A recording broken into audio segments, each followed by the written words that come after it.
မင်္ဂလာပါကျွန်တော်ရဲ့ကိုတုခ audio book channel လေးကနေအားလုံးကိုပြန်လည်ကြိုဆိုလိုက်ပါတယ်ဗျဒီနေ့ညမှာတော့စာရေးရာခက်စော်ရေးသားထားတဲ့12ကျိုးခင်တော်ဇာတ်လမ်းလေးဖြစ်ပါတယ်စီစဉ်လေးမစခင်ကျွန်တော်ရဲ့ channel လေးကိုလည်း like and subscribe လုပ်ခဲ့ဖို့လည်းတောင်းဆိုပါတယ်ဗျကဲစီစဉ်လေးစလိုက်ရအောင်တေးချင်းစိတ်မစားနဲ့ဒေါ်ဘွားကြီးစီတော့ဒီနေ့တဝိုက်မှာတော့ထိုစကားကခုတလောခက်စားတယ်ဘာပဲဖြစ်ဖြစ်ဒေါ်ဘွားကြီးရဲ့တမီးများဖြစ်သည့်ခင်မုံနဲ့ခင်တုံးရဲ့အလှပဆွဲဆောင်မှုကိုတော့ထိုစကားများဖြင့်မတားဆီးနိုင်တာကတေချာပါ၏ဒေါ်ဘွားကြီးစိုးအောင်လံမော်ပညာရှင်များပေါ်သည်ဟုနာမည်ကြီးသည့်ဒီနေ့တကြောဒေါ်ဘွားကြီးဆိုတဲ့နာမည်ကိုကြားလျက်တော်ရုံလောကီပညာတတ်ပါသည့်ပညာရှင်များပင်ထုံသွားတကြသည်တဲ့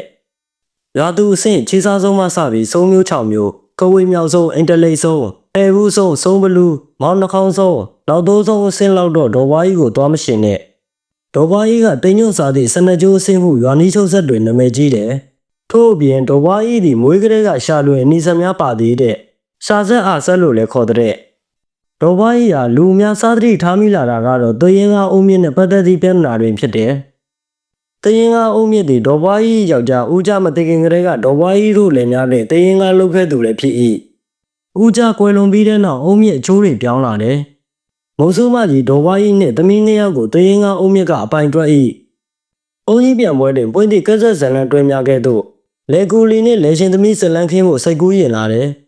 အုံးမြင့်ချိန်နေသည်ကသူနဲ့တတ်တူရဲ့သူမာကြီးခင်မုံအငယ်မခင်တုံကတော့ခုမှဇရေဝိုင်းသိန်းကစားဇတောက်စားချသည့်အရွယ်ဆိုတော့သူစိတ်တယ်တွင်မရှိအုံးမြင့်ဇလန်စပုံကနည်းနည်းကျန်းတယ်တနေ့ဒေါ်ဘွားကြီးမရှိသည့်အချိန်တွင်ခင်မုံတယောက်နွားတင်းကုန်းထဲမှနွားစာဆင်းနေ၏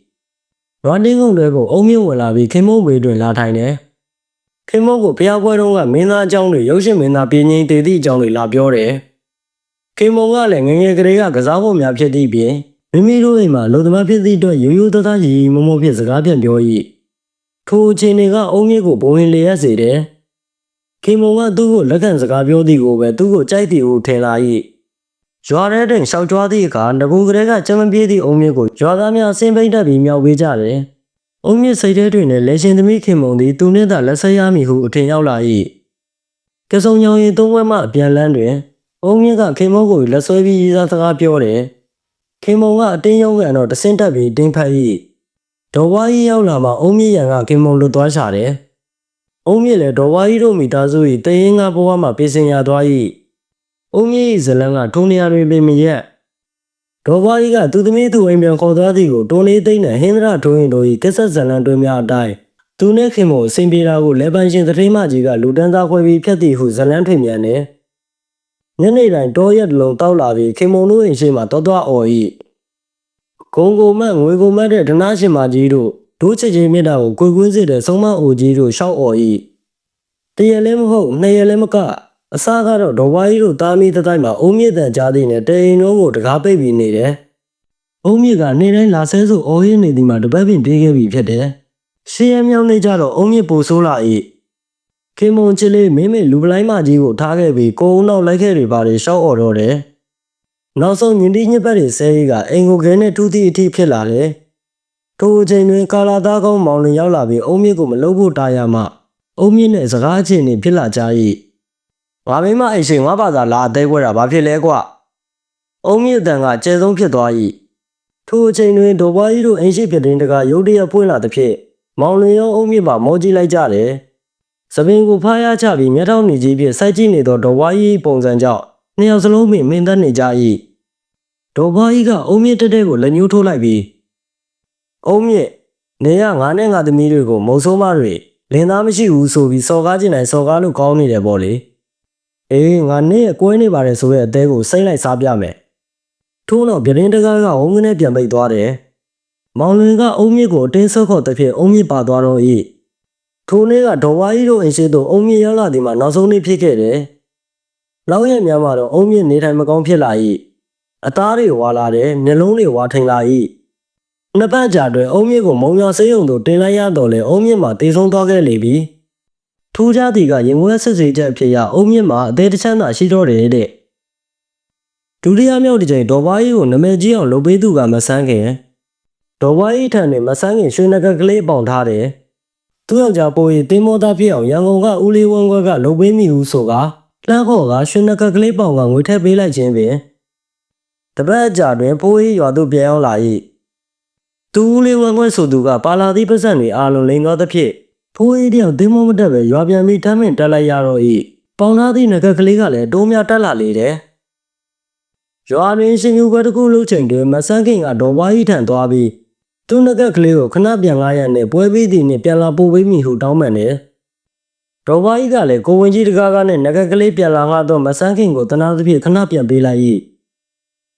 ရှင်ပြုပွဲကပြီးခဲ့လေပြီတရက်တစ်ပတ်နှစ်ပတ်မဆန်းခင်ကတော့ဒေါ်ဝါးကြီးတို့အိမ်ဘက်ခြေဥပင်လဲမလာတော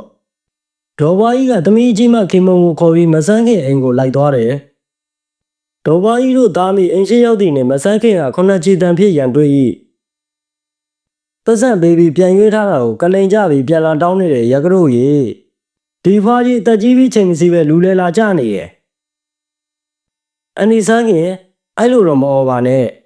ဒေါ်လာပေါင်တော့ကကျိုးလို့လည်းရှိတာပဲတော့ခင်မုံကဝင်တောင်းမှန်တယ်အောင်မလေးတော့အမေကောင်မကြီးနဲ့သူသမီးဖာတဲ့နဲ့အတိုင်ပေါက်ညီညီလာလိမ့်နေတယ်တော့ဒေါ်ဝါကြီးကသမီးဖြစ်သူခင်မုံလက်ကိုဆွဲပြီးလက်ထပ်သွားသဖြင့်မဆန်းခင်ပင်အော်နေရင်းကနေကြောင်နှန်းဖြစ်သွား၏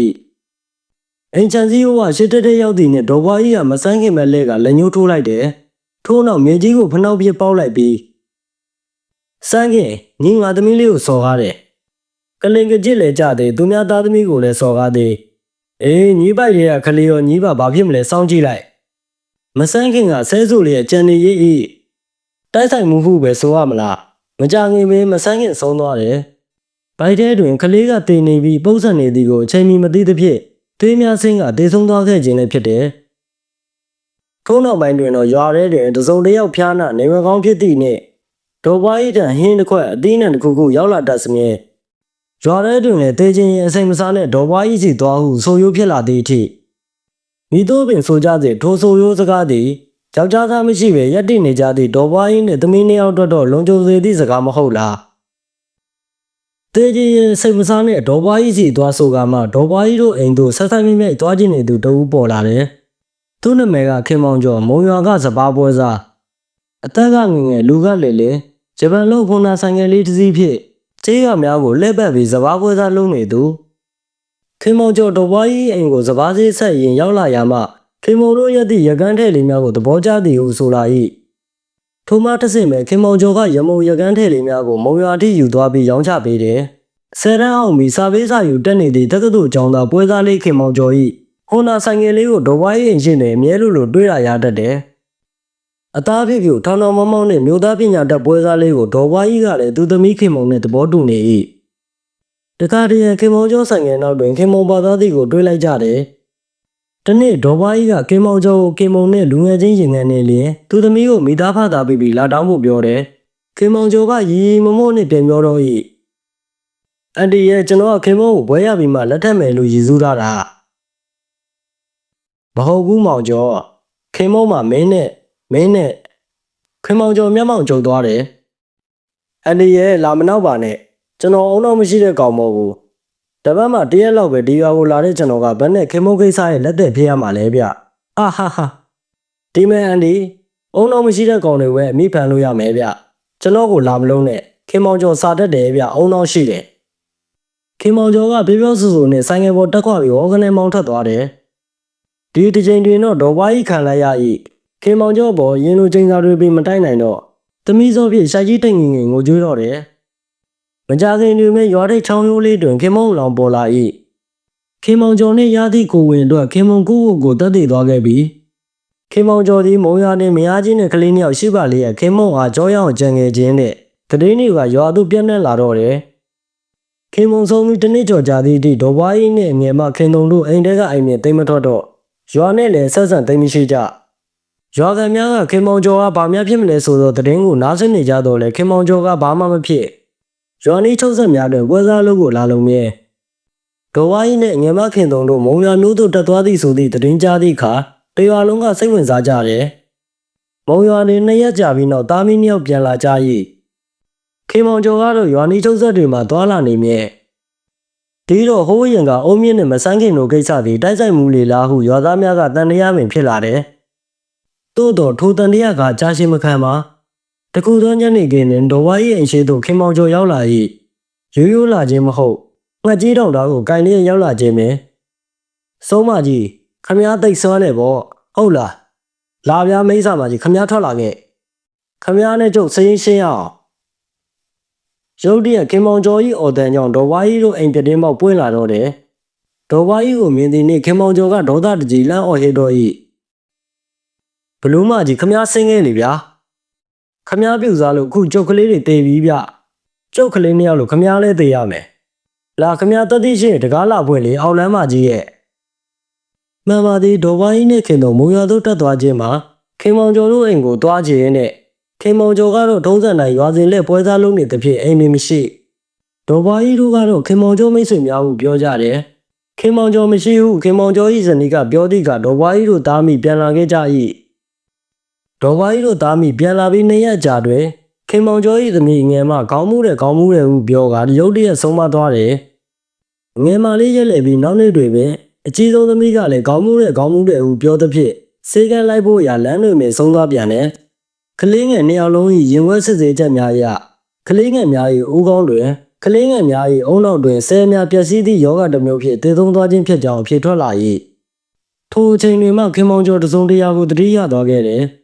တခါကသူဖြတ်စည်းခဲ့သောခင်မောင်၏အမေဒေါ်ဝါကြီးကိုပြောခဲ့မိသောစကားအန်ဒီအုံနောက်မရှိတဲ့ကောင်တွေကိုပဲအမိဖမ်းရင်ဖမ်းလို့ရမယ်ကျွန်တော်ကိုတော့လာမလုံးနဲ့ခင်မောင်ကျော်ကစာတတ်တယ်ဗျအုံနောက်ရှိတယ်ခုသမီးနှစ်ယောက်စလုံးကအုံနောက်တွေပျက်စီးပြီးတေးရပြီပြီးတော့ဒေါ်ဝါကြီးဆိုတာတိမ်ညွတ်စားနေတဲ့စုံမကြီးလို့ကောလာဟာလာတွေလွန်ခဲ့သည့်ရက်ပိုင်းကအဖွားကြီးတယောက်နဲ့ကောင်မလေးတယောက်သူမရှိတော့သူ့အိမ်ကိုလာသွားသည်ဆိုသည့်ကိစ္စအားလုံးကိုဆက်လိုက်တော့အခါဒေါ်ဝါကြီးသည်သူကလေးများတေဆုံးရသည့်တရားခံဟုခင်မောင်ကျော်ကောင်းချက်ချလိုက်တော့၏ဒေါ်ဝါကြီးကအိမ်ထဲမှတီတီငင်ငင်ပင်ထွက်လာတယ်ရွာသူရွာသားများကလည်းခင်မောင်ကျော်လက်ထဲတွင်ငှက်ကြီးတောင်သားရှိနေသဖြင့်ရမ်းမွေရဲ့ရွာလူကြီးဦးဝင်းမော်နှင့်ကာလာသားကောင်းမောင်လင်တို့ကိုတွားခေါ်သူကခေါ်ကြနှင့်ဒေါ်ဝါကြီးခြံတကားကိုဖွင့်ခင်မောင်ကျော်ကပင်းကြောင်နေသောမျက်လုံးများဖြင့်ဆဲရိပ်ကပြေးဝင်လာတယ်ထို့နောက်ငှက်ကြီးတောင်သားဖြင့်တစ်ချက်တည်းပိုင်းချလိုက်၏ခင်မောင်ကျော်၏ငှက်ကြီးတောင်ကဒေါ်ဝါကြီးခေါင်းကိုခုံးမိတယ်သွေးတွေမှရဲကနေနောက်တစ်ချက်ဒေါ်ဝါကြီးလေပင်ကိုဓာချက်တွေရောက်လာတယ်ရွာသူရွာသားတွေအော်တန်ကကဘာပြတ်သလိုစူညံသွား၏သူရဲ့အနေတွင်လဲနေသောဒေါ်ဝါကြီးအလောင်းကိုခင်မောင်ကျော်ကြောက်ကြည့်နေတယ်ထိုအချိန်တဖြောင်းဖြောင်းတပေါင်းပေါင်းနဲ့ကာလာသားအုပ်စုကခင်မောင်ကျော်အားလေးခွများဖြင့်ဝိုင်းပြည့်ခဲများဖြင့်ဝိုင်းထုတ်ပြီးဖမ်းလိုက်ကြတယ်ခင်မောင်ကျော်ကမျိုးရေးစကန်သို့ပို့ရန်ကြိုးပမ်းအားထုတ်နေစဉ်ဒေါ်ဝါကြီးခြံထဲမှတစုံတစ်ယောက်ပေါ်လာ၏ခင်တော်အငယ်မခင်တော်သူ့အမေကခင်မောင်ကျော်ခုတ်ခဲ့တဲ့ငှက်ကြီးတောင်သားကိုကောက်ကင်လိုက်တယ်အရင်လိုစတော်ဝိုင်းဆော့စတုံးနဲ့မိကောက်ပေါက်ခင်တော်မဟုတ်တော့နိုင်ရိုင်းသေးချိန်တွင်မောင်ရင်ဝိုးတို့ကနေကြီးအောက်တွင်သပင်ကိုဖားလျားချထား၏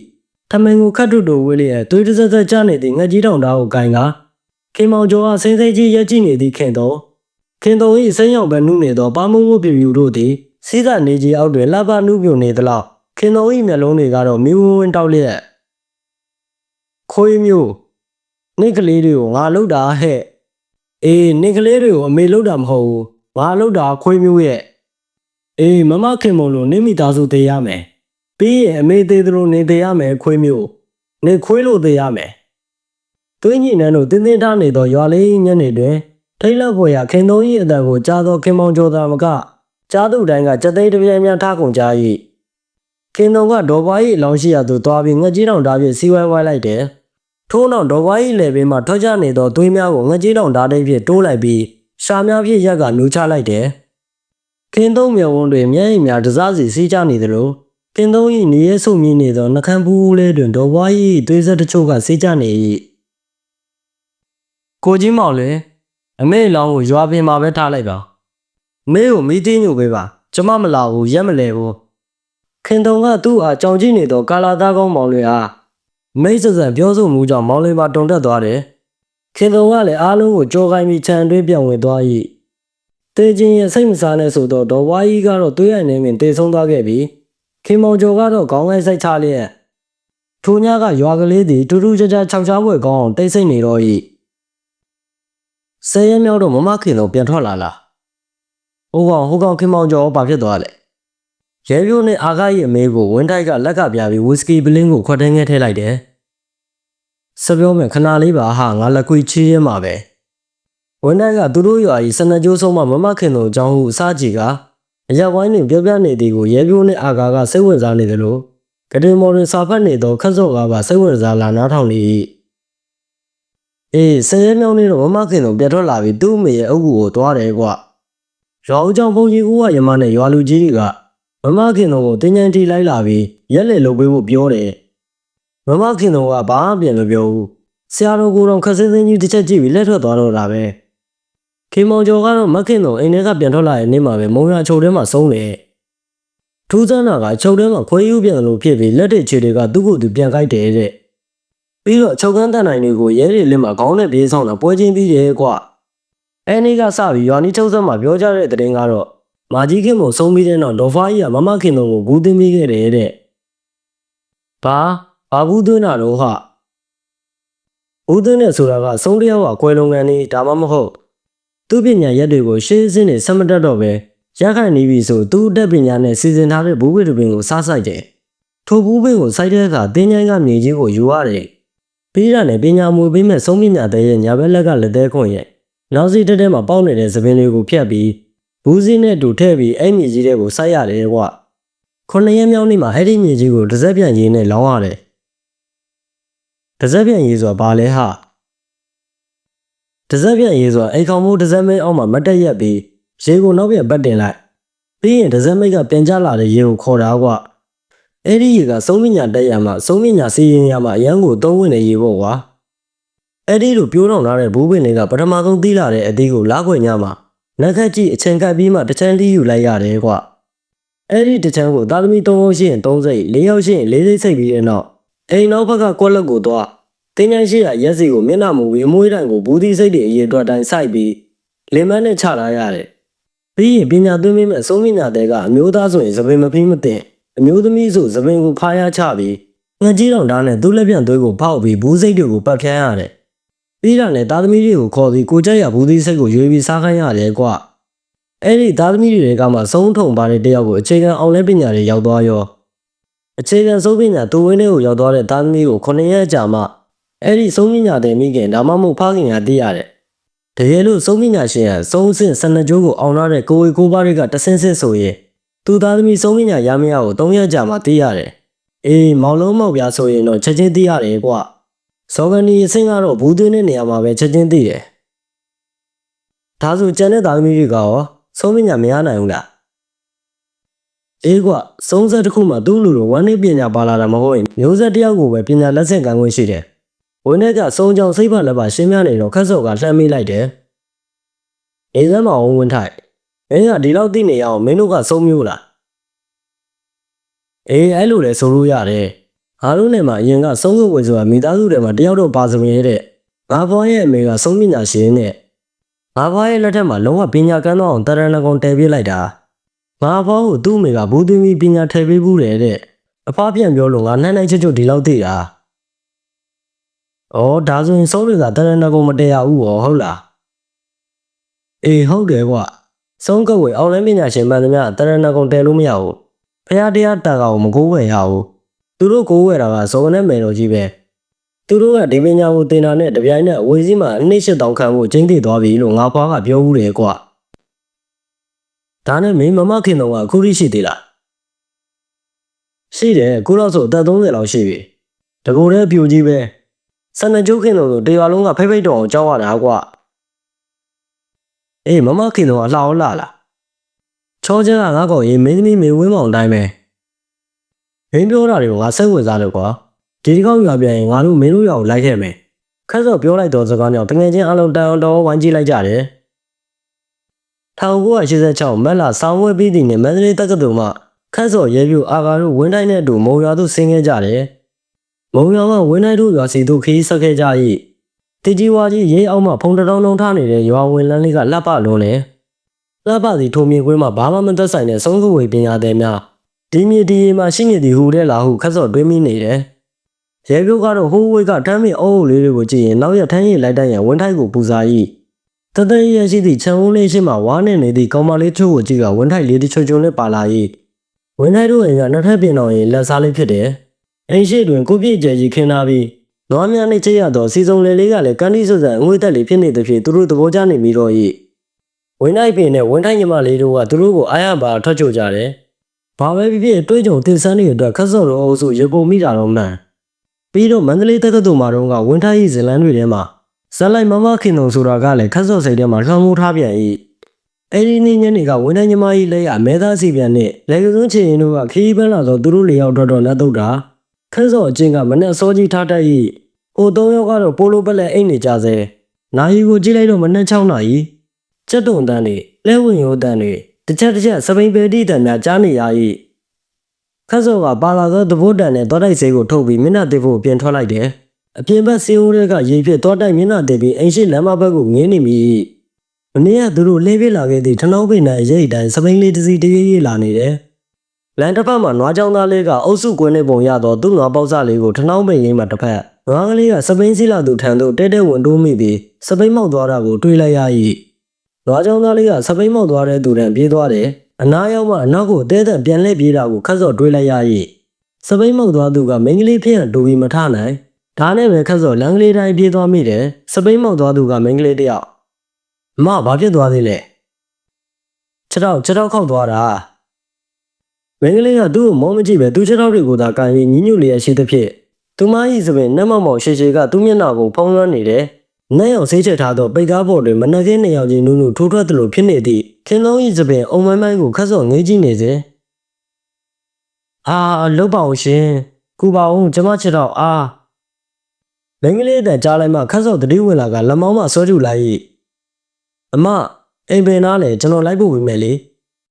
လမ်းမပေါ်တွင်ရာသား၃ဦးခန့်ရှိတော်လဲတယောက်မှလာမကူသဖြင့်ဒီရွာကလူတွေခက်စော်ကိုတော်တော်အံ့ဩသွားတယ်မင်းကလေးကြီးလက်ကခက်စော်ပကုံးကိုအားပြုရင်ထနှောင်းမင်းရိတ်လန်းတန်ရှောက်လာခဲ့ကြတယ်ထနှောင်းမင်းရိတ်လန်းဆုံးလမ်းတစ်ဖက်ကိုချိုးလိုက်တော့ရေနံဝါနေသောနှစ်ထပ်အိမ်မဲကြီးကိုတွေးလိုက်ရ၏အဲ့ဒီအိမ်မဲရှင်ကျမရဲ့ခက်စော်ကအိမ်ရှိကိုရောက်တော့မျိုးသမီးကိုတွဲထားရင်ခြံတကားကိုတွန်းဖွင့်လိုက်တယ်အိမ်ရှင်တို့ဒီမှာအမစပိန်မောက်သွားလို့ခေါ်မနေနဲ့ဒီမှာကျမတယောက်တည်းနေတာဗျာခက်စော်ကမင်းကလေးကိုအိမ်ရှိကိုပြုတ်ပေါ်မှာထိုင်ခိုင်းလိုက်၏အမအိမ်မှာပတိလို့ဆေးလို့ရှိလားဗျပေါ်တဲ့လေကတက်ချင်းဆေးပေါ်မှာတော့အမေရှိတော်ကကြက်နေတက်တာရှိရဲ့အထဲမှာရှိတယ်ကိုညီပေးပါဦးခုမှခက်စော်မင်းကလေးကတည်တည်ချာချာကြည့်မိတယ်ညိုရောင်ပြင်းတဲ့အင်ကြီးလည်းပြင်းနေညိုရောင်ရိုးထမိန်ကိုဝမ်းဆက်ဝတ်ထားသောကြောင့်သူမ၏စိမ်းရောင်ပတ်တန်းနေသောဝင်းပက်လက်မောင်သားဖြူဖြူလေးတွေကပိုပေါ်လေနေတယ်ခုနကသူငေးကြည့်နေသောသပင်အုံမောင်မောင်ကြားများတွင်မျက်လုံးလေးကဝိုင်းဆက်ဆက်လေးနဲ့ညှိုအားကောင်းလို့၏နှကန်းဖူးဖူးလေးတွေထန်သားတွင်စိမ်းရောင်နှကန်းမွေးလေးများခရီးရီးတန်းနေပုံကသူမ၏အလှပကိုပုံမကောင်းကြောင်းထည့်စေတယ်ဗဇက်ကြီးဟာပြီးကြည့်နေသောခက်စော်ကြောင့်သူမနေရခန့်အတူ၏ဒီမဲ့ပတိသွားယူပေးပါရှင့်ဒီတော့မှခက်စော်ရှက်နဲ့အိမ်မော်လေးကားတိုင်းပြေးတက်ပြီးတန်းပေါ်မှာဆေးတက်တာကိုလှမ်းယူ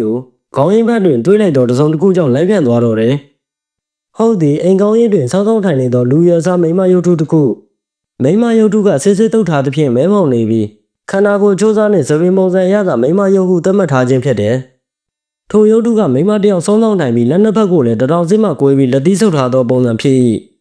ရင်းရုပ်ထုရှိတွင်အမွှေးတိုင်များထွန်းထားသည်ကိုတွေးရတယ်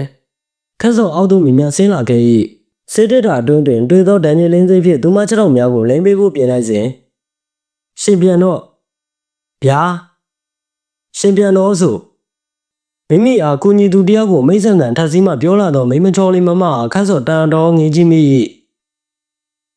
ဟုတ်တယ်ဒီအိမ်မှာကျမတယောက်တည်းနေတာမသိတော့ဘူးအဲ့ဒါဆိုအမခြေထောက်က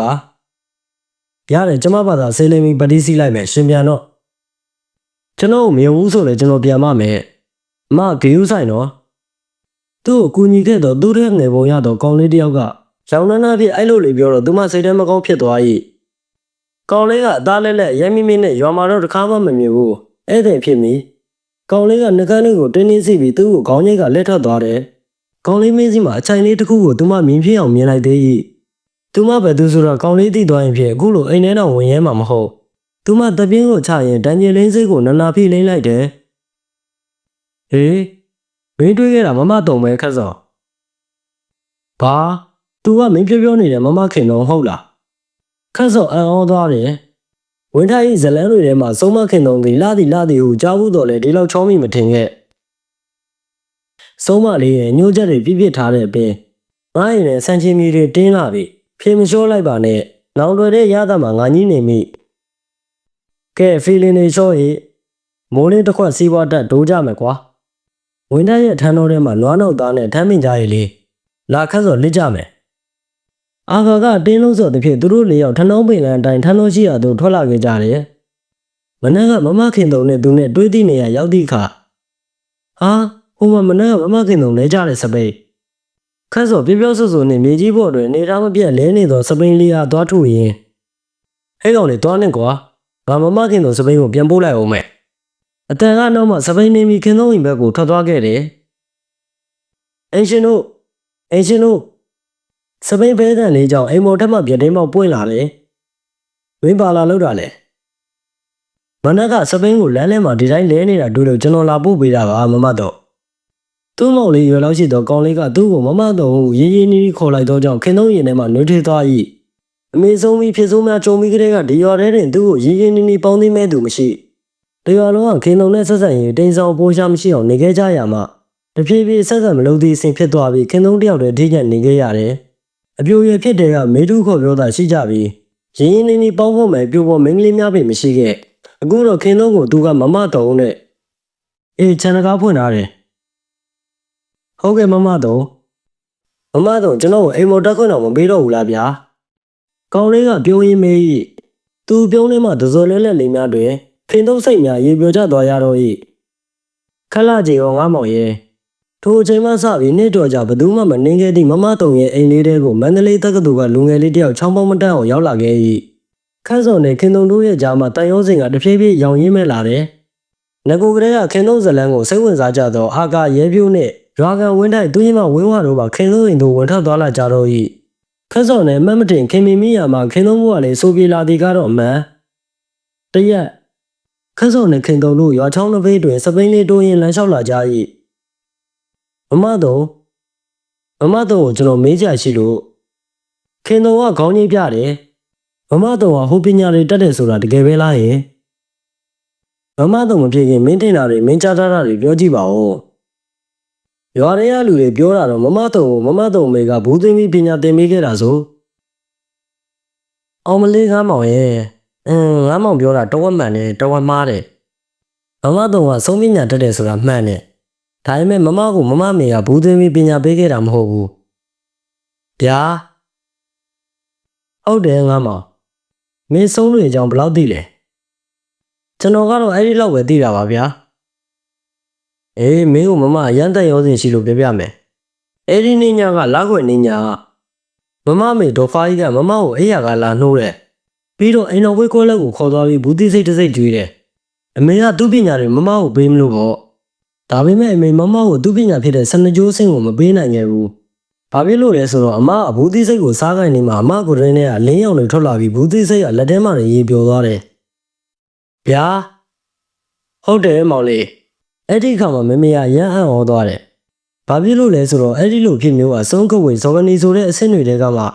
ငွေရပါဆုံးစင်12ကျိုးလုံးပါလာခဲ့တဲ့ဝန်နေဆုံးဖြစ်နေလို့ပဲခတ်စော်ပါဇက်အဟောင်းသားဟုတ်တယ်မမဒီပညာတွေကိုတက်မြောက်နေတယ်ဆိုတာ73နှစ်သမီးတွေကသိနေခဲ့တာဒါကိုမမေကလုံးဝမေးမိခဲ့ဘူးမမစိတ်ထဲမှာလူတယောက်ကိုမကျင်တတ်လို့စိတ်ထဲကချိန်စာတိုက်လိုက်ပြီးစိုက်ကြည့်လိုက်တယ်ဆိုတာနဲ့အဲ့ဒီလူမှချိန်တဲ့အတိုင်းပဲဖြစ်ရင်တော့တခုခုဖြစ်တော့တာပဲဒီတော့ဝန်နေဆုံးဆိုတာအမေဝန်တဲ့ကလာတဲ့ကသူတစ်ပါးအကျိုးကိုရုပ်စိတ်ကိုတကူတစ်ခုပါလာတဲ့လူမျိုးပဲမမဒီဘဝကိုစိတ်ကုန်တယ်မမဒေါသကြောင့်လူတွေဒုက္ခရောက်တာမြင်လိုက်စိတ်ဆင်းရဲရတယ်အဲ့ဒီပညာရေးကြောင့်ပဲမမကိုလူပဝင်းချင်းကဖယ်ကျင်ချင်းခံရရတယ်ဒီဝေကျွေးကြီးကကုံကိုနီးလန်းကိုလည်းမမမသိဘူးဒါဆိုမမဆုံးပညာဆိုတာဘူးသွင်းရင်သွင်းမသွင်းရင်ဝမ်းတွင်းမှာဖြစ်မှဒါမှမဟုတ်ရင်တင်ယူလို့မရဘူးပေါ့ဝန်တွင်းဆုံးဆိုတာဆုံးပညာတသိမ်းမှတယောက်ပါခဲ့တယ်ဆုံးပညာကိုစားကတင်ယူမယ်ဆိုအဆင့်တွေအများကြီးရှိတယ်သူတစ်ပါးကိုစားတဲ့စိတ်ပင်းသွင်းတဲ့ပညာကရွာသူအဆင့်သူတစ်ပါးကိုနာနာတက်ယုံနဲ့တိုက်ခိုက်ရတဲ့အတိုက်အဆင့်သူတစ်ပါးကိုအောင်လန်းပညာတွေနဲ့တိုက်ခိုက်ပြူစားရတဲ့ပြူဆုံးအဆင့်ညားတဲ့ကောင်ညစ်ကြေးတွေကိုစားပြီးမှကိုတကူကိုရယူတဲ့ကျင်စားအဆင့်အဲ့ဒါတွေကနေ12ကျိုးအဆင့်ထိဖျက်ချော်ပြီးမှကဝေဇောကနီအဆင့်ဆင့်ကိုဖျက်ချော်ရမယ်မောင်လေးပြီးတော့ဆုံးပညာကိုစားသိပြီဆိုတာနဲ့တရဏဂုံတီးခွင့်မရှိတော့ဘူးနှစ်တီးပြီးသားတရဏဂုံတွေလည်းပျက်စီးမယ်သုံးမီယိုပလာဘာသာဖျားတွေစား ဇော်ကနန်းမေတော်ကြီးကသာပါသာကူးွယ်ရမယ်အဲ့ဒီအတွက်ဆုံးနေရလာရလန်းမဟာဝေစီပဲကျွန်တော်ဆုံးမညာတင်ကျင်တယ်မမတော့ဟင်ခင်တော်ကခတ်စော်ကိုတန်တော်စိုက်ကြည့်လိုက်ဘယ်လိုပြောလိုက်တာလဲခတ်စော်ရဲ့ဆုံးမညာဆိုတာပယ်လာဖို့ကျင်းစီအာမခံထားတဲ့ပညာရက်ပါလို့မမခုနကပြောထားရတဲ့နဲ့မင်းကဘာလို့တင်ကျင်ရတာလဲမဟုတ်ဘူးမမကျော်ဒီကိုလာတဲ့ရည်ရွယ်ချက်ကနံပါတ်1ကအဲ့ဒီဆုံးမညာကိုတင်ကျင်လို့ပဲနံပါတ်2ကတော့မမခင်တော်ကိုတွေးကျင်လို့ပဲမမကျွန်တော်ကိုဆုံးမညာတင်ပေးပါလားမမမင်းကိုလုံးဝမတင်ပေးနိုင်ဘူးခတ်စော်ဒီအကြောင်းကိုမင်းဆက်ပြောမယ်ဆိုရင်မမရဲ့မင်းဘယ်တော့မှမလာနဲ့တော့ဒါမမမင်းကိုတန်ရောစင်ချီလုံးလို့ပြောရတာပါသိလားကျွန်တော်ကဆုံးမညာကိုစိတ်ဝင်စားတယ်ပြီးတော့ဝေစီဆိုလည်းဘာဖြစ်လဲမမတော့ပါတာပဲနှစ်ယောက်တူသွားကြတာပေါ့ဗျာမမတော့ပါရင်ကျွန်တော်ဝေစီလည်းမကြောက်ဘူးခတ်စော်ရဲ့စကားလုံးတွေကြောင့်ခင်သုံးတူကိုလုံးလွှဲထွေးသွားသလိုအရင်လိုတကောင်ကျွတ်ခင်တော့မဟုတ်တော့ပါလားဆိုသည့်အတွေးမျိုးကြောင့်အားရှိသွားတာတော့အမှန်ထိုနေ့ကစပြီးခတ်စော်နဲ့စကားတိုက်ခံမပြောချင်းသဖြင့်ခင်လုံးလျောက်ရှောင်နေခဲ့တယ်ခြေတော့ကလည်းတက်တက်လာပြီးဖြစ်သဖြင့်စပိန်ဖြစ်တစ်ဖက်ရွာကစင်းကားချတာသည့်လေရီစီတနင်္ဂနွေလျှောက်သွားနေမိမမခင်တော်လိုဘွားမျိုးမြောက်ချင်ပါနဲ့ခတ်စော်ရဲ့ဝေစီထိလည်းအတူမလိုက်ချင်ပါနဲ့တိုးတော်ညာခင်တော်စူတော်မပြေခဲ့ပါခတ်စော်ကဝင်းတိုင်းပင်နဲ့တူနွားမွေးသည့်စကြက်များစီခြေဦးလင်းနေဝင်းတိုင်းပင်ဤနွားများကိုထိန်းချောင်းရသည့်ဘာကြီးမိုးနှင့်ခတ်စော်တို့စကားလက်ဆောင်ကြရဲ့ရှေ့မီနောက်မီဘာကြီးမိုးကိုတစ်ချိန်ကထိုးနေတွင်ပေါ်ပညာများထိုးကားသည့်အကြောင်းများကိုမိမ့်မြတ်မိဘာကြီးတို့ခေတ်တုန်းကဒီဒေတာဆိုရင်အောက်ပြည်ကမော်ပညာရှင်တွေဆုံးတွေအမောက်ပယောဂတွေကလေးစားကြတယ်ကွာအဲ့ဒီလိုလေးစားအောင်လဲဆရာတွေကပညာတွေကိုစနစ်တကျအမွေပေးမှုကံဖြင့်ထိန်းသိမ်းခဲ့ကြတာကိုနေပါအောင်ဘာကြီးမိုးရဲ့စိုးပညာသင်တဲ့နေရာမှာသွေးသားရင်းဆိုရင်ဘူးသွေးပြီးပညာလက်ဆင့်ကမ်းတယ်လို့ကျွန်တော်ကြားဘူးတဲ့သွေးသားမတော်ဆက်တဲ့လူတွေကြတော့ပညာသင်ပေးလို့မရတော့ဘူးလားဆုံးကဆန္ဒရှိတယ်ဆိုရင်သူပေးချင်တဲ့လူကိုပညာသင်ပေးလို့ရတယ်နောက်တစ်ခုကဆုံးပညာသင်ခြင်းတဲ့သူကဆုံးပညာသင်ခြင်းနဲ့ဆိုရင်ဒါပညာနေဝင်တီရောမှာဆုံးရှိတဲ့ခြံဝန်းရဲ့နောက်ကတောက်ကနေနနင်းနေထားတဲ့စံတစလုံးထဲမှာကြွမီးမပါတဲ့အုံးသီးကိုထည့်ပြီးရင်ဝါနဲ့လှုပ်ထားတဲ့စက်ကူတကုံတိုင်း၄ချောင်းကိုထိုးပြီးခေါင်းပေါ်ရဲသွားရတယ်သူနောက်တော့ဘက်ကနေဆုံးပညာတဲ့ရဲ့ခြံဝန်းရှိတဲ့ကိုရမ်းမိပြီဆိုရင်ဆုံးပညာတဲ့ဟာသူ့ကိုပညာမွေခံတပည့်အဖြစ်ပညာမသိမင်းမနဲ့သင်မရတော့တယ်ကွဒါမြမယူကစုံတက်ပညာရဲ့ရှေ့စည်းကမ်းပဲဤစည်းကမ်းတလေးရဲ့အဓိပ္ပာယ်ကဘာကိုဆိုလိုတာလဲဆိုတော့ဒါပြင်းနည်းတွေဟာစုံလေးရဲ့ပညာဆင့်တက်တဲ့နေ့တခါတလေမှာစုံချင်းပညာပြန်ရနေ့စုံတော့စားရနေ့တွေပဲဒီလိုနေမျိုးမှာနနွေးနေထားတဲ့ဆန်နဲ့ချွန်မီးမပါတဲ့အုံးသေးကိုတည်လာတဲ့သူကစုံအချက်ရောက်လာတာစုံရဲ့ပညာခန်းတွေကိုတဆင့်တက်ဖို့လိုအပ်တဲ့အစီအစဉ်တွေနဲ့လာကူညီပါတယ်ဆိုတဲ့အဓိပ္ပာယ်နဲ့တူအဲဒီလိုကူညီသူကိုဆုံးကသူ့ပညာခြေချကိုကျေးဇူးဆက်တဲ့အနေနဲ့တင်ပေးရမယ်လို့ရှိတယ်ကွအဲဒီလိုမိမိနဲ့တွဲမလို့သားမဆက်တဲ့လူမျိုးကိုဆုံးပညာတင်ပေးမယ်ဆိုရင်ဘူးသင်းသလိုမျိုးဘူးသီးစိတ်ထဲမှာပညာရက်ထည့်ပြီးကြွေးရုံနဲ့ဆုံးပညာကိုမရဘူးအဲလိုလာပညာပြီးလို့ပထမဆုံးလာခွင့်ညမှာရန်ကိုအောက်တန်းညညင်ညမ်းလာတဲ့အစီရင်တွေပါတဲ့အခြေခံတွေကိုစပြီးစစ်စစ်ခက်ခက်ခဲခဲတင်ယူရတယ်ကွအဲ့ဒီအစီရင်တွေကတင်ယူသူကိုယ်တိုင်ကချိုးပေါက်ခွင့်မရှိသလိုတင်ပေးတဲ့ဆုံးကလည်းချိုးပေါက်ခွင့်မရှိဘူးအစကနေဆုံးလေးတင်ပေးရတယ်အစီရင်တွေကရန်ကိုကြောက်စရာကောင်းပြီးညင်ညမ်းတဲ့အတွက်ဆက်မတင်ခြင်းလို့မရဘူးအဲလိုပဲဆုံးပညာရှင်ကလည်းဆက်မတင်မင်းခြင်းလို့မရဘူးထောက်ပြတဲ့သူကိုဇော်ကနန်းမေတော်ကြီးရဲ့စေပါကဝေတွေကဝိညာဉ်လုံးပြတဲ့ဒါကြောင့်ဒီပညာရန်ကြောက်ဖို့ကောင်းတဲ့ကျင်းစာတစ်မျိုးပါပဲလူလေးဘာကြီးမှုထက်မှပြန်လာပြီးခက်စော်စဉ်းစားနေတယ်တပတ်ခါဒီလာပြင်းနေညချန်ရှိတွင်စံစလုံးတစ်လုံးကိုရွက်လျက်မတ်တရက်နေသည့်ခက်စော်ကိုကြည့်ပြီးခင်သုံးပါးစပ်အဟောင်းသားဖြစ်သွားတယ်ခက်စော်မင်းကွာဟုတ်တယ်မမတော်ကျွန်တော်ဒီနေ့ကစပြီးတပည့်ပြည့်လက်ခံပေးပါတော့မင်းကိုမမတန်တန်တားရက်နဲ့မင်းတိုင်းနဲ့မင်းကမယ်မင်းကလူမိတ်ဆောက်ဖြစ်ချင်နေမှာတော့နောက်15ရက်တိတိလာခွင့်ည17နာရီကြာရင်မင်းဒီရင်ရှိကိုပြန်လာခဲ့ငါမင်းစရာဖြစ်သွားပြီမင်းတို့ကစနေကျိုးပြီးတဲ့အထိပညာကိုင်းတက်ရတော့မယ်မမတော်ကျွန်တော်ခွန်းလို့ပါဗျာခင်သုံးကခြံတကားကိုဝုန်းခွင်းနဲ့စောင်းမိတ်လိုက်တယ်ခင်သုံးခြံရှိဗန္နာပင်အောက်ကခုံတန်းရလေးမှာခတ်စော်ခေါင်းလဲစိတ်ချကထိုင်နေလိုက်မမတော်ရေခွန်းလို့ပါဗျာကျွန်တော်ဒီပညာရဲ့တက်မှဖြစ်မှာပါဒီပညာတက်မှကျွန်တော်မိကိုပင်သွင်းပြီးပြူစားသွားတယ်ဆိုတဲ့လူကိုကလေးစားချင်နိုင်မှာကျွန်တော်မမတော်ရဲ့စေတနာကိုနားလည်ပါတယ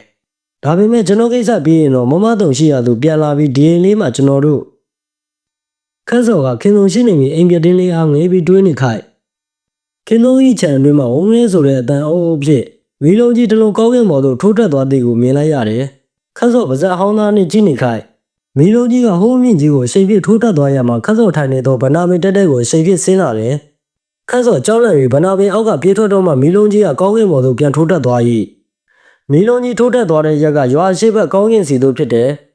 အရှိဘက်ကောင်းကင်ကိုခက်စောလိုက်ကြည့်နေခိုက်တခြားမီလုံးတစ်လုံးနဲ့ထက်တက်လာပြီးမီလုံးနှလုံးကောင်းကင်မှာလှည့်ပတ်နေကြတယ်လာပညာ၏လင်းအောင်အောက်ဝယ်မီလုံးကြီးလေးလုံးငါးလုံးဖြစ်နေသည်ကိုခက်စောအံ့ဩတကြီးငေးမောနေမိတော့၏အိမ်ရောက်တော့ဝင်းထိုက်ဖေကိုသူမမတုံထန်ဆန်စလုံးထားသောသည့်ကိစ္စကိုမပြောဘဲမီလုံးကြီးကိုတွေးသည့်ကိစ္စကိုသာပြောလိုက်တယ်အေးငါတို့ပြောပုံရဆိုမီလုံးကြီးလေးငါးလုံးဆိုတော့မကြခင်စောပညာတဲ့တယောက်ပေါ်လာဖို့များတယ်ကွာတို့ရွာကလို့မဖြစ်ပါစေနဲ့လို့ပဲဆူတောင်းရတော့မှာပေါ့ဦးလေးနည်းနည်းရှင်းပြပါဦးအဲ့ဒီမီလုံးတွေနဲ့ဆုံးတယောက်ပုံကဘာဆိုင်လို့တော့အဲ့ဒါကိုဆုံးတော့တယ်လို့ခေါ်တယ်လာပြီးညဆိုတော့စနကြိုးခုတ်ဝေစင်ဆုံးတွေကကောင်းတဲ့ဒင်းညိုးကိုတစားရင်ဆုံးလောက်ကြသလိုအောက်စင်ဆုံးဖြစ်တဲ့ဆုံးတွေကမစင်တွင်းနဲ့အင်ဂျွင်ကြားတွေတောတောင်တွေထဲမှာဆုံးလောက်ကြရတယ်တခါတည်းစနကြိုးဆုံးချင်းချင်းမတဲတဲ့ခါတို့နေမြေလူတဲ့ခါမျိုးဆိုကောင်းကင်မှာဆုံးတော့ရင်ပညာပြန်ကြတယ်ပညာခါဖလှယ်ကြတယ်အခုလိုစုံလေး9ယောက်စုပြီးတော့ဆုံးတော့တာကတော့နေအတွင်းမှာရှိတဲ့ဆုံးစစ်စနကြိုးချင်းချင်းတွေ့ပြီးတော့ငါစနကြိုးစင်ကိုလူတယောက်ကိုပညာခန်းတက်ပေးရမယ်ဆိုတာကိုအသိပင်ညှိနှိုင်းတဲ့သဘောပဲကွာဒီနေ့တဝိုက်မှာဦးကြဦးတော့စနကြိုးစင်ဆိုလို့ဒီနေ့တဝိုက်မှာဦးတို့ရွာကမပန်းသမီးခင်သုံးနဲ့တောင်ပိုင်းရွာတွေက3ယောက်လောက်ပဲရှိတာအေးကွာငါတို့လည်းမိုးချုပ်ပြီးအဲ့တော့ခင်သုံးစီစိတ်ဆွနေရင်တော့တိမ်ညွန့်စားနိုင်အောင်ကြိုးစားဖို့ငါတို့ရဝင်းတိုက်ပေကလောက်ပြောင်ပြောတော့လေညနေကသူဆံမရွတ်တာကိုတီများသိတော်သလားဟုခက်စော်တွေးသွား၏လာမိုင်းညခက်စော်နဲ့ခင်သုံးတို့အတွက်ပူမောင်မိုင်းတိည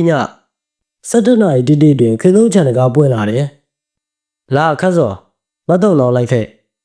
လာမိုင်းညအမောင်ထဲမှာခင်သုံးကရင်နံစီမီးထုတ်ကိုကန်ရင်အိမ်ချန်နောက်သို့သွားတယ်ရင်နံစီမီးထုတ်လင်းအောင်အောက်တွင်သပင်ဖားရချပြီးသူရှိကသွားနေသောခင်သုံးကိုကြည့်ပြီးခက်စော်စိတ်တွေနည်းနည်းယွန်လာတယ်သူဒီညကစပြီးစုံမညာတင်ရတော့မှာပါလားနောက်ဝေးချံကွက်လက်ရှိစကွဲကုန်းတစ်ခုရှိတဲ့ခင်သုံးကရက်လိုက်တယ်မီးတို့ကိုမြေကြီးမှာစိုက်လိုက်ပြီးစပွဲပေါ်ကရေခွက်ကိုယူလိုက်၏ခက်စော်မေဟိုအိမ်နောက်ကဒဇက်မိတ်နာမှာသွားရက်ပါခက်စော်ကမီးတို့လေးယောက်ဖြင့်ခရေးရေးမြင်ရတော့ခင်သုံး၏ဒဇက်မိတ်အောက်တွင်မတက်သွားရက်နေလိုက်တယ်ခင်သုံးကစပွဲကုန်းရှိတွင်ဒူးတော့ထိုင်ပြီးရေခွက်ကိုခေါင်းပေါ်တင်ပြီးတစုံတစ်ခုကိုရွတ်စွနေ၏ခင်းနောက်ခက်စော်စီလျှောက်လာပြီးရေခွက်ကိုကန်ပေးတယ်ကဲခက်စော်မင်းဒီရေခွက်ကိုကင်ပြီးဒဇက်မိတ်ပေါ်ရေကိုနောက်ပြန်ပတ်တင်လိုက်ပြီးတော့ပြန်ကျလာတဲ့ရေကိုဒီခွန်းနဲ့ပြန်ခံမိတာနဲ့ချက်ချင်းမောတော့ရမယ်ဒါအဆုံးပညာရဲ့အခြေခံဖြစ်တဲ့ဒဇက်ပြန်ရည်သူနဲ့စီရင်ပဲဒဇက်ပြန်ရည်ကမင်းကိုတခြားပညာသည်တွေဆုံးကဝေပညာသည်တွေကိုသိနိုင်မြင်နိုင်ပြီးအပင်သွင်းခြင်းအမောက်တိုက်ပြူစားခြင်းကနေခိုင်နိုင်ရင်ရှိအောင်ကူညီပေးလိမ့်မယ်ကဲစတော့ဒဇက်ပြန်ရည်ကိုမြူချသည့်ကခက်စော့မျက်စိတွေပြဝေသွားတယ်ပတ်ဝန်းကျင်ကလည်းရင်တော့မမောင်တော့သလိုခံစားလာရ၏မင်းတို့လင်းရောင်ကပြလဲလဲဖြစ်နေသည်ဟုလည်းခံစားနေရ၏ခင်သုံးကိုစိုက်ကြည့်လိုက်တဲ့အခါမင်းရောင်လဲလဲအောက်တွင်ခင်သုံး၏ခန္ဓာကိုယ်မှာစိမ့်ပုတ်ပုတ်ရောင်တွေထွက်နေသည်ကိုမြင်လိုက်ရတယ်ကဲအခြေခံဆင်းရပြီဒုတိယဆင်းအနေနဲ့မင်းစော်ကနဲ့မြက်ကွင်းကွင်းရမယ်လာအိမ်ပေါ်လိုက်ခဲ့မမတော့အိမ်လေကားတစ်လျှောက်ပြောင်းနေမိတွေထုံးထားတယ်အိမ်ပေါ်ရောက်ချင်းသူတွေးလိုက်ရသည်ကမမတော့အိမ်ပထမဆုံးအချိန်စားရောက်တော့ကသူမြင်လိုက်ရတဲ့မိမရုပ်ထုသူနေကင်းဘက်တွေ့တော့ကမိမရုပ်ထုကနတ်မောင်နေသလိုအခုညမှာမိမရုပ်ထုကစိမ့်မမက်အလင်းတွေထွက်နေသည်ကိုတွေးလိုက်ရသဖြင့်ခက်စော်အံ့ဩနေမိမင်းအံ့ဩနေသလားငါမောင်မင်းရင်တစ်ခေါက်လာတော့ကဇော်ကနဲ့မယ်တော်ကြီးရုပ်ထုကိုတွေးသွားတာငါသိတယ်အခုမယ်တော်ကြီးကအစိမ်းရောက်ဖြစ်နေလို့မင်းအံ့ဩနေတာမဟုတ်လား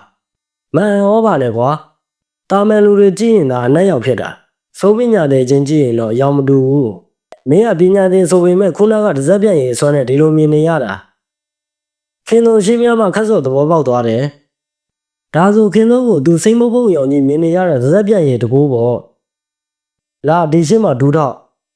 ့ဇော်ကနဲ့မယ်တော့ရုပ်ထုရှင်းမှာခက်စော်ဒူးတော့လိုက်တယ်ခင်သုံးကသူ့တွင်ပါလာသောတပုံနိုင်လေးများကိုဇော်ကနဲ့မယ်တော့ရုပ်ထုရှိမွေးရိုင်ဟိုတွင်ဒိုးဆိုင်လိုက်၏ထို့နောက်လောပန်မူးကဲတကဲကိုမိရှို့ပြီးပြစ်ထည့်လိုက်တယ်ခင်သုံးကဇော်နဲ့မယ်တော်ကြီးရုပ်ထု၏အောက်ပိုင်းတွင်ပတ်ထားသောထမိန်စားကိုဖျဲယူလိုက်တယ်။မင်းမျက်စိမိတ်တာခက်စော်မင်းရဲ့မျက်စိနှလုံးကိုခုချိန်ကစပြီးဇော်ကနဲ့မယ်တော်ကြီးရဲ့ထမိန်အောက်ကိုပိုးလိုက်ပြီ မင်းမျက်စိနှလုံးကဇော်နဲ့မယ်တော်ကြီးရဲ့ပိုင်ရှင်ဖြစ်သွားပြီခင်တုံကပြောရင်းဖြင့်ထမိန်စားကိုခက်စော့မျက်လုံးနှစ်ဖက်တွင်ပတ်စီးလိုက်တယ်ထမိန်စားပစီးခတ်လာရသဖြင့်ခက်စော့စိတ်တဲ့တစ်မျိုးဖြစ်သွား၏ကဲခုမှတော့ဘာမှတွေးမနေနဲ့တော့ငါမောင်မတော်တန်တန်တားတဲ့ကြားတွေကမင်းဒီလမ်းကိုရွေးခဲ့တာမင်းစားခဲ့ပြီးပဲဆက်မလျှောက်ရင်တော့မင်းဒုက္ခတွေးလိမ့်မယ်မျက်လုံးကိုထမိန်စားစီးကပ်ပြီးနောက်ခန်းတွင်တိတ်ဆိတ်သွားတယ်ခက်စော့မျက်လုံးလေးကိုဖွင့်ကြည့်လိုက်၏ဇော်နဲ့မယ်တော်ကြီးကသူ့ကိုစိုက်ကြည့်နေတယ်သူ့ညာဘက်တွင်နှစ်ဖူးမောင်းမောင်းနဲ့လူ10ယောက်သူတို့မျက်နှာတွေမှာနှစ်ဖူးတွေကမောက်ထွက်နေပြီးမျက်လုံးတွေကအထဲသို့ပင်ဝင်နေတယ်အင်ကြီးဝေစားမပါတော့လဲဒီကိုယ်လုံးကဘာမှမရှိပဲပြောင်ကျော်ကြီးတွေဖြစ်နေ၏အယောင်ကညိုပုတ်ပုတ်ဘယ်ဘက်ဘေးတွင်တော့နှစ်ဖူးပြင်ပြားချက်နေသည့်ကျောင်းမခွေရမျက်နှာများမှာမညီမညာများခေါ်ထွက်နေသည့်လူ9ယောက်ကိုတွေ့ရပြန်တယ်ခက်စော့ခင်းသုံးမျက်နှာကိုလှမ်းကြည့်လိုက်၏ခင်းသုံး၏မျက်နှာကချောမောလှပနေတော့လဲမျက်လုံးတွေကဖြူစံကြီးတွေဖြစ်နေ၏ခင်းသုံးဘေးတွင်ခင်းသုံးကဲ့သို့မျက်လုံးဖြူစံတဲ့မျိုးသမီး3ယောက်နှင့်ပိမိန်မပလက်လက်ယောက်ျားတစ်ယောက်ရက်နေတယ်သူတို့ကြီးတွေအားလုံးခက်စော့မျက်လုံးတဲတဲကိုကြောက်မက်ဖွယ်ရာစိုက်ကြည့်နေကြတယ်ခက်စော့စိတ်ကိုတင်းညောင်ထားပြီးသူတို့အားလုံးကိုခက်ဆင်းဆင်းပြကြည့်လိုက်၏မင်းတော်တယ်ငါမမခင်တော်ကခုမှသူ့မျက်လုံးတွေစီတာသောဇော်ကနက်ထမိန်စားကိုဖြေပေးခြင်းဖြစ်တယ်ဒါဆိုခုနကအေးဒီစင်းကတော့ဇော်ကနက်မြက်ကွင်းလိမ့်တာပဲဇော်ကနက်မယ်တော်ကြီးရဲ့ထမိန်စားမှာစီရင်အင်းတစ်ခုရေးထားတယ်ပြီးတော့မင်းမျက်နှာကိုစီးလိုက်တဲ့အချိန်မှာမတုံလိုဆုံးလောကရဲ့တက်ဆက်ရနေမြေပိုင်စင်းတွေအားလုံးကမင်းကိုမြင်ရတယ်သူတို့ကမင်းကိုဆုံးမညာတင်ပေးဖို့ရည်ချင်းရှိမရှိလာခဲဖြစ်တာမင်းမြင်ခဲ့တာကစင်းမြင့်ဆုံးမညာရှင်တွေဖြစ်တဲ့မောင်လုံးမောင်ပြားနဲ့စနကြိုးကဝေတို့ရဲ့မူလပဂတိရုပ်တွေပဲမင်းလည်းဒီပညာအစင်းစင်းတွေကို6နှစ်တွင်ကျင့်ပြီးစနကြိုးအစင်းရောက်ရင်မတုံလိုမူလပညာဗြဟ္မန်ရုပ်တွေဖြစ်လာနိုင်မယ်ကဲဘလို့လဲဆုံးဖြတ်ခြင်းလေးလားငါမောင်ခင်တော်ကစကားတင်းတင်းပြောနေတော့လဲခက်စော့ကိုစိုက်ကြည့်နေသည့်မျက်လုံးတွေကရေလင့်နေ၏မင်းမိုင်းလိုက်တာငါမောင်ရဲ့ခင်တော်တန်ကစိုက်တံပါလာတယ်ခက်စော့ကခင်တော်ကိုစိုက်ကြည့်နေမိခင်တော်ရင်ခွင်နဲ့ခက်စော့ကလေးလေးတယောက်လိုတိုးဝင်မိတယ်ခြုံရသည့်အဖြစ်များကသူ့ကိုတွေးပြစေသည်မဟုတ်လားမင်းဆုံးမဖြစ်ရဘူးငါမောင်မင်းကိုမမတော်လူမိတ်စာဖြစ်ခွင့်မပေးနိုင်ဘူးဟာမမတော်အဲ့လိုမလုပ်ရဘူးလေစီကံကိုဖောက်ပြတဲ့ဆုံးတင်ညာကိုချိုးပေါက်တဲ့ဆုံးကဝင်းကြီးနှုတ်ခွက်ရတယ်ဆိုမမလုပ်ပါနဲ့ဗျာကျွန်တော်ဘာသာဘာဖြစ်ဖြစ်မမဘာမှမဖြစ်ဖို့လိုတယ်လောမမတော်ကဲပညာရဲ့နောက်တစ်ခါဆက်တက်မယ်ကျွန်တော်တို့စားခဲ့ပြီးပြီပဲခုနကမမတော်ပြောသလိုပေါ့ခင်တော်ကမျက်ရည်တွေကိုတုပ်လိုက်တယ်မမိုးပါနဲ့မမတော်ကျွန်တော်တို့အတူတူကြော်ဖြတ်ကြတာပေါ့ခင်တော်မျက်ရည်တွေကိုတုပ်လိုက်ပြီးအိမ်ချက်လေကားတိုင်းဆင်းလာပြီးတဲ့နောက်ခင်တော်အိမ်နောက်ဘေးချက်မဲ့သူပြန်လျှောက်သွားတယ်အိမ်ချက်ဝန်းနောက်ဘက်တွင်တကားတစ်ပေါက်ရှိနေသေး၏ခင်တော်ကတကားကိုဖွင့်လိုက်တော့အိုလက်ကသင်းတွေတမျိုးတစ်ခေါ်ကြီးကိုမြင်ရတယ်ကဲမောင်လေးခုည2နာရီထိုးပြီအိုးနောက်ဘက်တက်တဲ့ကိုတွေ့လာလေကွင်းတွေအဲ့ဒီလေကွင်းတွေတိုင်းနောက်ဘက်ကိုတဲ့သွားအဲ့ဒီလေကွင်းတွေတိုင်းနောက်ဘက်တက်တဲ့ကိုနေမပြိုခင်မပြေးရမယ်ဟောဒီတကူတိုင်းလေးချောင်းကိုလည်းမင်းလက်ကကင်သွားရမယ်လမ်းမှာဘာတွေ့တဲ့ဘာမြင်မြင်မင်းမရက်ကဘူးကျဲတာလည်းမင်းတို့အန္တရာယ်ရှိတယ်နောက်ဘက်တက်တဲ့ပြေးရင်တနေရာမှာဖျောင်းနဲ့ခုနှစ်တိုင်ထုံးထားတဲ့သကောတစ်ချက်တွေ့လိမ့်မယ်အဲ့ဒီသကောထဲမှာမင်းဟိုတနေ့ကမမဆုံးရင်ရှိကိုလာသွားတဲ့ဇလုံးနဲ့စားတော့ပွေရတယ်တွေ့ရမယ်အဲ့ဒီကုန်းတိုင်းလေးတိုင်ကိုအဲ့ဒီသကောရဲ့ရက်လင်းမျက်နှာမှာမင်းဆိုင်ပြီးတာနဲ့ဇလုံးတွေကထမင်းကိုမင်းကိုအောင်စားရမယ်ဒီပညာရအဆုံးပညာရဲ့ပထမကျိုးပဲပထမအဆင့်ပေါ့ကွာဒီလောက်ဝင်နေရဲ့နောက်ဆုံးသင်ခန်းစာလည်းဖြစ်တယ်နောက်လောက်ဝင်နေတွေမှာမှဒုတိယအဆင့်ကိုတက်ရမယ်ကဲပြေးတော့မောင်လေးလာမညအမောင်ထဲမှာခင်တုံလက်ညှိုးထိုးပြရလက်ကွင်းတွေဘက်သို့ခက်စော့ပြေးထွက်သွားတယ်တရေရေဝေသွားသောခက်စော့၏ကြောပြင်းကိုရေဝေသောမျက်လုံးတစ်စုံဖြင့်စိုက်ကြည့်ကခင်တုံတပြင်းချလိုက်၏မောင်မဲနေတဲ့လက်ကွင်းတွေထဲမှာခက်စော့ပြေးလာတာတော်ခီးပေါက်ပြီ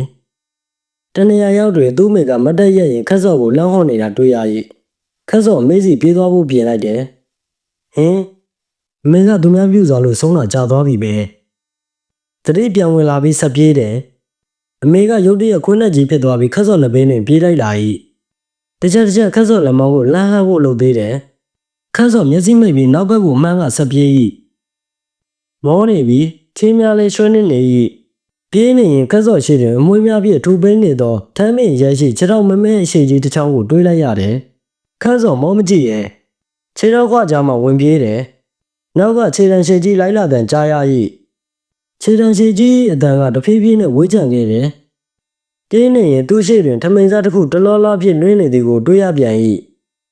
မိမတယောက်လေထဲမှာထမိန်တလူလူစပင်ဖားရဖြစ်ပြန်တန်းနေတယ်။မိမကသူနဲ့အနီးကပ်ပြန်တန်းနေသဖြင့်မိမ၏ထမိန်စားများကသူ့မျက်နှာကိုတစ်ချက်ချက်လာပုတ်ခတ်တယ်။ညီစိုးစိုးပိုးရဲ့အနံကြီးများကိုလည်းထိုမိမစီကရနေ၏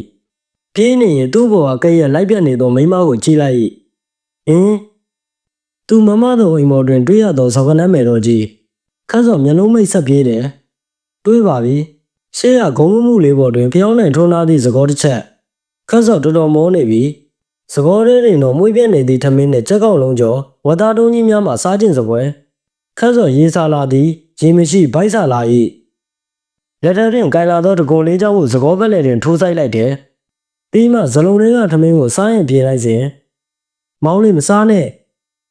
ဘယ်ကပေါ်လာမှမသိတော့ခင်တုံကသကောရှိတက်တက်မှပေါ်လာကခတ်စော်ကိုလက်ညှိုးထိုးអော်လိုက်တယ်ခတ်စော်တကွန်နိုင်လေးချောင်းကိုထောင်းလာသောစီးဝိုင်းတွင်မှလွန်းထက်သွား၏ရုတ်တရက်တကွန်နိုင်လေးတိုက်သည်ကောင်းကင်ပေါ်သို့မြောက်တက်သွားပြီးမီးလုံးကြီးအဖြစ်ပြောင်းသွားတယ်မောင်လေးရှေ့ဘက်ကိုပြေးနောက်ပြန်လှည့်မကြည့်နဲ့ပြေးခင်းသုံးတန်ကြောင့်ခတ်စော်တတိဝင်လာကခင်းသုံးလက်ညှိုးညွန့်ပြရဘက်သို့ဆက်ပြေးတော့၏ရုတ်တရက်မီးဝဝိတ်နာခင်းသုံးခန္ဓာကိုယ်မှထွက်လာကမီးလုံးကြီးဖြစ်ပြောင်းသွားတယ်ခင်းသုံးစီးပေါက်ပြီဇော်ကနန်းမယ်တော်ကြီးစေပါများကခင်းသုံးဝင်းကြီးကိုဝိုင်းနှုံးနေကြတယ်ခင်းသုံးကလည်းစုံနောက်ဖြစ်ပြောင်းပြီးပြန်တိုက်ခိုက်နေ၏လာမိုင်းညကောင်းကင်ရံမှာတော့မီးလုံးကြီးငါးလုံးကလုံးသွင်းနေကြတယ်မီးလုံးကြီးနှလုံးမြေပြင်ပေါ်သို့ထိုးကျသွား၏မီးလုံးတစ်လုံးနောက်သို့ကြံမီးလုံးနှလုံးများကအချိန်ဖြစ်လိုက်လာတယ်မကြခင်စိမ်းအောင်တောက်ပနေသောအေယာမမီးလုံးကြီးတစ်လုံးကောင်းကင်ပေါ်သို့ထိုးတက်လာပြီးခင်းသုံးသွင်းပြောင်းလာသောဆုံးနောက်မှာမီးလုံးကြီးသုံးလုံး၏ဝမ်းတိုက်ခိုက်မှုကြောင့်မြေကြီးပေါ်သို့ထိုးကျသွားလေတယ်ရောင်နေပြိုပြီးထနောင်းရိပ်လမ်းလေးရှိတယ်မောက်ရက်လေတတိမင်းနေသောခတ်စော်အားရွာလူငယ်တချို့ကလဲပစ်တင်လာပြီးဝင်းထိုက်တို့အိမ်ကိုပို့ပေးကြတယ်အာကရဲပြိုဝင်းထိုက်တို့မိသားစုနဲ့ရွာသူရွာသားတချို့ခတ်စော်ဘေးတွင်ဝိုင်းနေကြ၏ရာကဘာဖြစ်ခဲ့တာလဲမသိကြမမခင်တို့မမခတ်စော်တတိရလာတယ်မမတော့ရောဟဲ့အောင်ခတ်စော်မင်းဘာဖြစ်လာရလဲညာအောင်ဘယ်ရီသွားနေရလဲမမခင်တို့ရောခတ်စော်ထားပြီးပြေးတယ်သူ့နောက်ကဝင်းထိုက်တို့နဲ့ရွာသားတချို့ကပြေးလိုက်ကြ၏ခင်တို့၏ခြံတကားကတော့ပွင့်နေတယ်ခတ်စော်အိမ်ထဲဝင်လိုက်တော့နောက်ကလူတွေကတန်သွားကြ၏ဝင်းထိုက်ကအဦးဆောင်ဝင်လိုက်တဲ့အခါမှာကြံတဲ့လူများကလည်းလိုက်ဝင်ကြတယ်ခတ်စော်ညာကသူပြေးခဲ့သောအိမ်တော်ဝေးပေါက်စီသို့သွား၏တိုးနောက်ဘက်တန်းတန်းသို့ပြေးသွားလေတယ်ရောက်ပါပြီညာကသူ့အသေးအံပြေးခဲ့ရတဲ့ပန်းနိုင်နေရာသို့တော့ညာကနဲ့မတူတော့ညာကသူရောက်ခဲ့တဲ့နေရာမှာမတ်တိုင်ကျိုးတို့ကျတဲ့နဲ့တင်ញိုင်းကုန်းတစ်ခုဖြစ်နေ၏မြေပုံမှုမို့လေးတစ်ခုတွင်သကောတစ်ချက်ပြီးတော့ဇလုံးတစ်လုံးဇလုံးထဲတွင်မစင်နှုံးများပတ်ကြည့်များလောက်ကုတ်များတဖွေးဖွေးနဲ့ဒါဆိုညာကသူမြင်ခဲ့တာတွေကသူစားမလို့လုပ်ခဲ့တာတွေက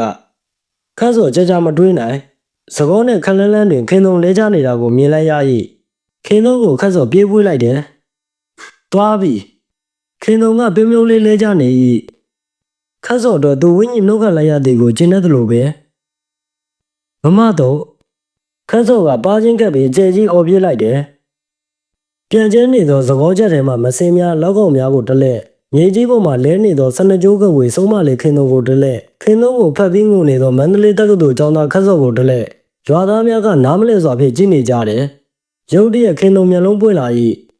သို့တော့ခင်းသုံး၏မျက်လုံးသည်မျက်စက်မပါဖြူတယ်ကြီးမို့ရွာသားများချောင်းလန့်ပြီးနောက်ဆုတ်လိုက်ကြတယ်မျက်လုံးများပြန်ပိတ်ပြီးတဲ့နောက်ခင်းသုံးစကြိုးကျသွားလေတော့၏ဟုတ်ကဲ့ပါခင်ဗျာကျွန်တော်ဒီနေ့တင်ဆက်ပေးသွားတာကတော့12ကျိုးခင်းသုံးဇလန်းလေးဖြစ်ပါတယ်နောက်ရက်တွေများမှလည်းတိတိတွေကိုနားဆင်ဖို့ကျွန်တော်ရဲ့ channel လေးကို like and subscribe လုပ်ခဲ့ဖို့လည်းတောင်းဆိုပါတယ်ဗျ